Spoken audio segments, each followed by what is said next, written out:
ओला, Uber, Rapido हे जर तुम्ही वापरत असाल तर ही तुमच्यासाठी अत्यंत महत्त्वाची बातमी आहे. कारण ओला, उबर, रॅपिडो या खासगी टॅक्सी सेवा पुरवणाऱ्या कंपन्या 7 फेब्रुवारीला देशव्यापी संपावर जाणार आहे. किमान भाडं सरकारनं ठरवून द्यावं अशी त्यांची मागणी आहे आणि त्यासाठीच त्यांनी संपाचं हत्यार उपसलेलं आहे. आमची कमाई कमी आहे आणि खर्च जास्त होतोय.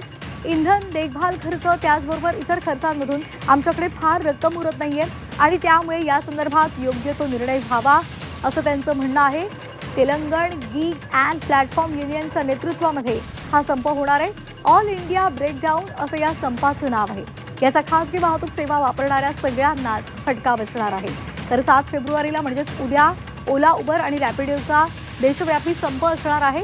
त्यामुळे जे खासगी ओला, उबर, रॅपिडो या सेवांचा लाभ घेतात त्यांना हा फटका बसणार आहे.